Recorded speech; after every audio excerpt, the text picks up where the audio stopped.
காங்கிரஸ் கட்சியின் முக்கிய தலைவரான ராகுல் காந்தி ஓயாமல் உழைத்து வருகிறார்.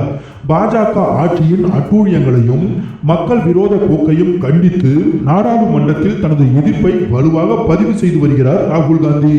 மேலும் லஞ்சம், ஊழல், வறுமை, வேலைவாய்ப்பின்மை, கேஸ் விலை உயர்வு, பெட்ரோல் டீசல் விலையேற்றம், அதிக வரிகள் ஆகியவற்றால் பாதிக்கப்பட்டு வாழ்வாதாரத்தை இழந்து தவிக்கும் மக்களுக்கு ஆறுதலையும் தேறுதலையும் அளிக்கவும், பாதிக்கப்பட்ட மக்களுக்கு நியாயம் கேட்டும் பாஜகவுக்கு எதிராக நாடு முழுவதும் ராகுல் காந்தி மேற்கொண்ட பாத யாத்திரைக்கு மக்கள் தங்களது அபரிமிதமான ஆதரவை தெரிவித்ததோடு தங்களுக்காக போராடும் ராகுலுக்கு நன்றியும் தெரிவித்தனர்.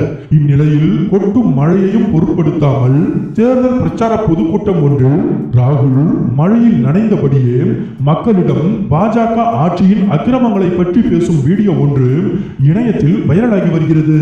பாஜகவின் பாசிச ஆட்சிக்கே பயப்படாமல் எதிர்த்து கேள்வி கேட்கும் ராகுல் சாதாரண மழைக்கெல்லாம் பயந்து ஓடி ஒளிந்து கொள்வாரா என்ன என்று குறிப்பிடும் காங்கிரஸ் கட்சியினர், ராகுலை போல மக்களும் கொட்டும் மழைக்கு அஞ்சி கலைந்து போகாமல் நனைந்தபடியே அவரது பேச்சை கேட்டுக் கொண்டிருந்த காட்சி மோடி ஆட்சியின் முடிவை உறுதி செய்வதாக அமைந்துள்ளதாக கூறுகின்றனர்.